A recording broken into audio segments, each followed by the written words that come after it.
Da, da. The sound hit Victoria Chen like a freight train the moment she pushed open the front door. Her briefcase slipped from her fingers, hitting marble with a crack that echoed through the foyer. The contract she'd just signed $12 million. 3 months of negotiations didn't matter anymore. Nothing mattered except what she was seeing. Her twin sons, Elijah and Isaiah, the boys doctors said would never walk, never speak, never move beyond reflexive twitches, were running, not stumbling, not shuffling, running, their small legs pumping across the living room floor, mouths open in sounds that split her chest wide. Da, da. They weren't running to her. Marcus Webb knelt on the hardwood, yellow cleaning gloves still on, arms stretched wide. The afternoon sun caught the edge of his black and white butler's uniform, turning him into a silhouette. But Victoria could see his face clearly. That smile, wide and unguarded, the kind of expression she hadn't seen directed at her children in 2 years. And he was humming something, a melody Victoria hadn't heard in 3 years. Not since Rachel died, the lullaby Rachel had made up during her pregnancy. 3 nonsense syllables. A rising and falling tune she'd sung while folding baby clothes they'd never gotten to use. Victoria's heart stopped. Elijah reached Marcus first, crashing into his chest with enough force to knock a grown man back. Isaiah followed half a second later, wrapping tiny arms around Marcus's neck. Their laughter, thin and breathy but real, filled the space like bells. Marcus didn't look startled. He didn't look confused. He looked like this had happened before. Victoria's hand flew to her mouth. Her knees went soft. The door behind her was still open, letting in October air that smelled like rain and dying leaves. She couldn't move, couldn't speak, could barely breathe. Da, Elijah said again, clearer this time. His face pressed against Marcus's shoulder. Not mama. Not a random sound. Da. Marcus held them carefully, like they were made of glass and gold. His voice, low and steady, barely reached her across the room. That's right, buddy. I'm here. I've got you. Victoria had hired Marcus Webb 6 weeks ago. He'd come with perfect references, 15 years of estate management experience, and a quiet professionalism that made him nearly invisible. He wasn't supposed to matter. He wasn't supposed to know Rachel's song. And he definitely wasn't supposed to be the reason her sons were speaking. Victoria didn't step inside. Not yet. She stood frozen, watching Marcus lift Isaiah onto his hip while Elijah clung to his leg.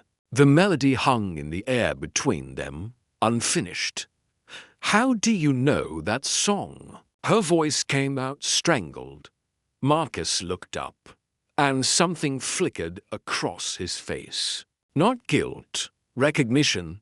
There's a music box in the nursery. Top shelf, behind the monitor. It plays when you wind it. Rachel's music box. The one Victoria had hidden because hearing it felt like drowning. I thought, Marcus said carefully, it might comfort them. The house had been silent for so long. Not peaceful, just empty. After Rachel died during the emergency C-section. After the twins were born 3 months premature. After the complications, the oxygen deprivation. The diagnosis that shattered Victoria like a dropped crystal. Silence became the norm. Machines beeped. Nurses whispered. Therapists spoke in calm, clinical tones about managing expectations and quality of life. But no laughter, no crying, no words. Victoria had built her entire life on control. She ran a venture capital firm with 70 employees, closed deals in 4 countries, and spoke 3 languages fluently. She'd clawed her way out of a neighborhood where children didn't dream about corner offices. But she couldn't fix her son's dots, so she did what she knew how to do. She hired the best pediatric neurologists from Johns Hopkins, physical therapists from Sweden, a home setup that cost more than most people's houses' monitors, adaptive equipment, a nursery designed like a research lab. She hired Marcus to manage the household, to keep things running while she kept working, because working was the only thing that didn't make her feel powerless. He'd started quietly, showed up at 7 every morning, left at 6 every evening, never asked about the boys, never offered opinions, never overstepped, or so she'd thought. Elijah murmured again, and Victoria's throat closed. Marcus finally met her eyes fully. He didn't flinch, didn't apologize, just held her sons and waited. Victoria forced herself to move. Her heels clicked against marble, too loud, too sharp. She crossed the foyer, entered the living room, stopped 6 feet away. How long? Her voice was hoarse. Marcus adjusted Isaiah on his hip. How long what? Ms. Chen. How long have they been doing this? He looked at the boys, then back at her. Something shifted in his expression, not guilt, just steadiness. 3 weeks, maybe a month. A month. Victoria's chest tightened. And you didn't tell me. I tried. His voice stayed calm. You weren't home. Dr. Eleanor Hartwick arrived 2 days later. Yale credentials, 23 years in pediatric neurology. The kind of doctor who charged $5,000 for a consultation and made you feel grateful for it. Victoria had pulled every string to get her here within 48 hours.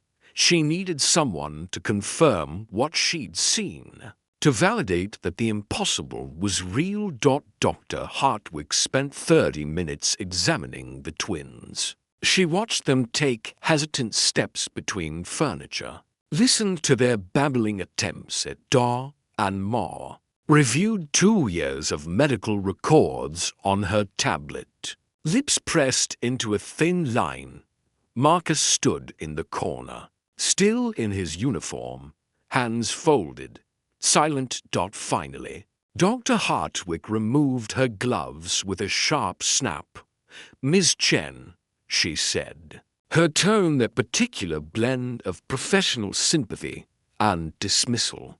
I understand how these moments can feel transformative.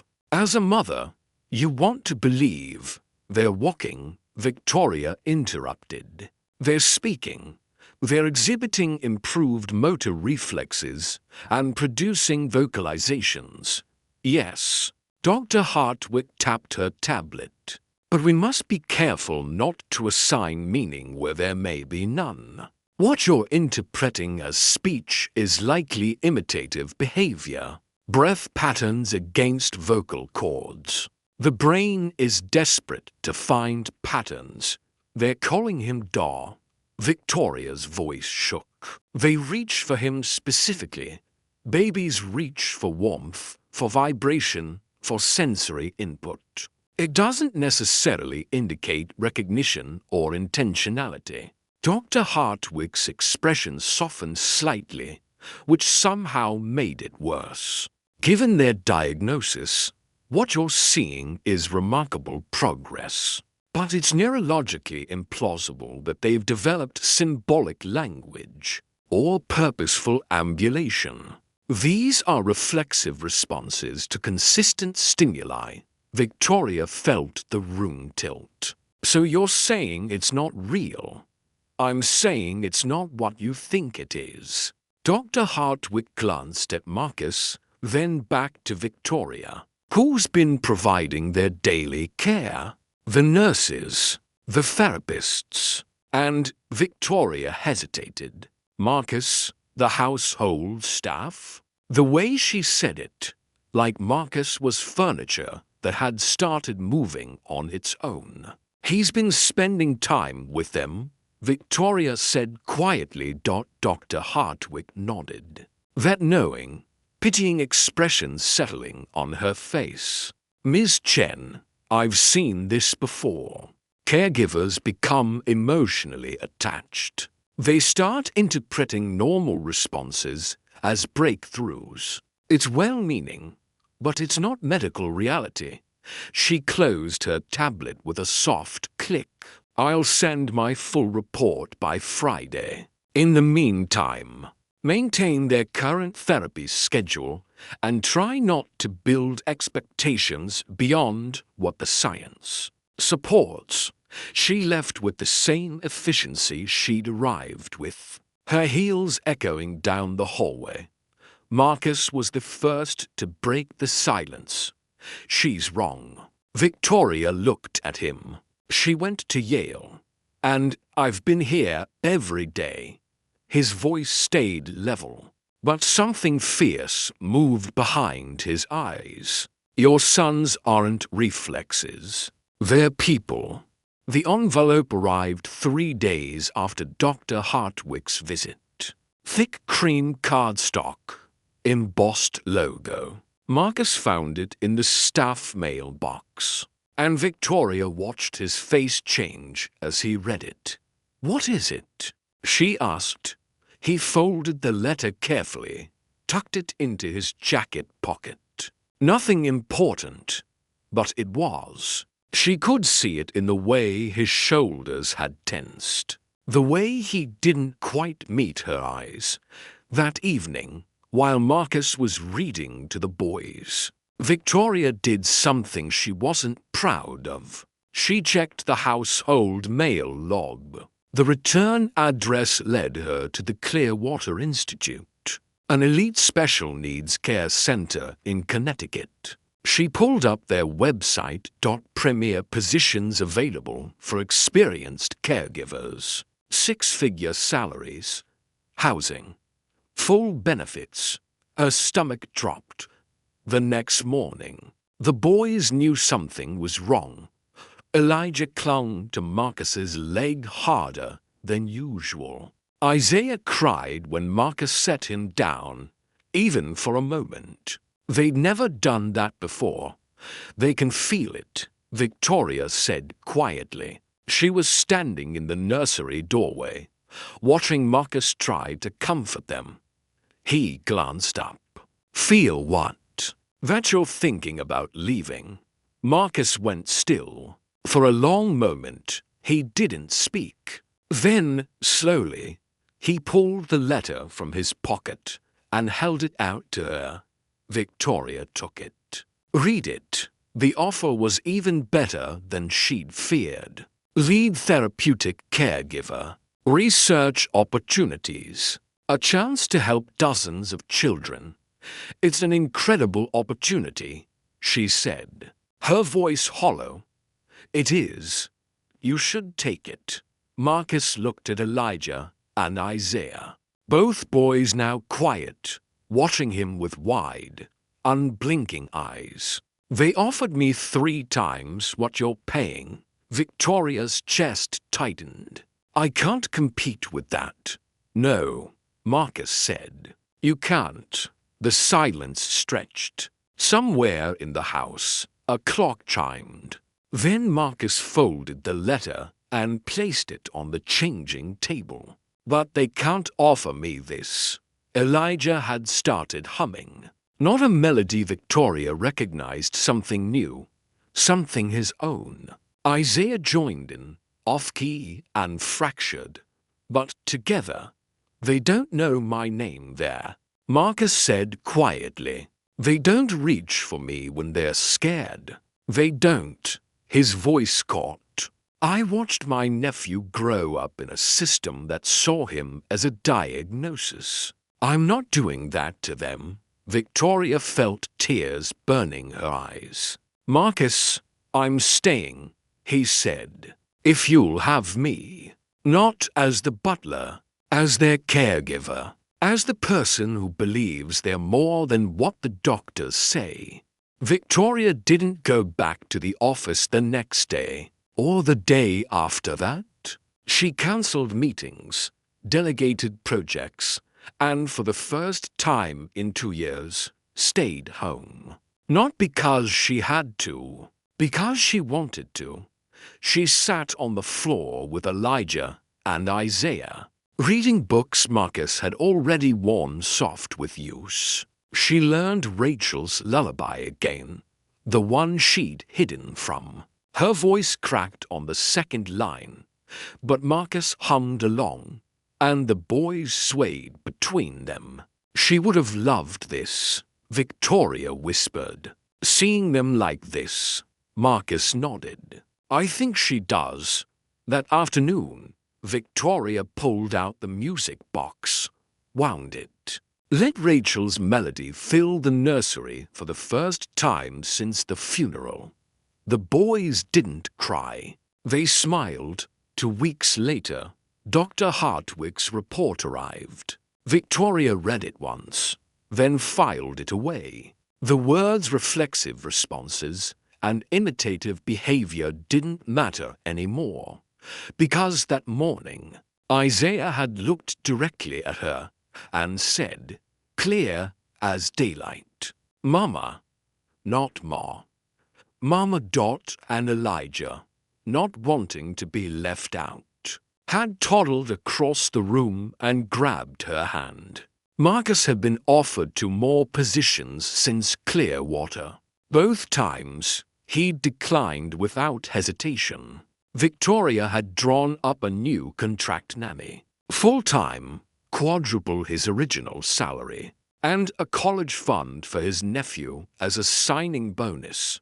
He'd signed it immediately, 1 month later. On what would have been Rachel's 38th birthday, Victoria did something she hadn't been able to do since the funeral. She took the boys to the garden Rachel had planned, but never seen completed. Marcus came with them, not as staff, but as family. They spread a blanket under the magnolia tree Rachel had picked out. Victoria unpacked sandwiches. Marcus brought the music box. The boys chased butterflies on wobbly legs, laughing when they fell, getting up again. Da. Elijah called, pointing at a robin. Mama. Isaiah echoed, showing her a leaf. Victoria looked at Marcus. Thank you for seeing them when I couldn't. He shook his head. You were grieving. You're allowed to survive however you need to. But I almost missed this. Almost, he said gently. But you didn't. The boys ran back, crashing into both of them. Sticky hands and grass-stained knees. Victoria pulled them close. Marcus wrapped an arm around all 3 of them. And somewhere in the wind moving through the magnolia branches, Victoria swore she heard Rachel's laugh. Not sad, not haunting, just there, in the space between heartbeats, reminding her that love doesn't end. It just finds new ways to grow. The house wasn't silent anymore. It was full. Not perfect. Not fixed, but gloriously, silly, beautifully alive.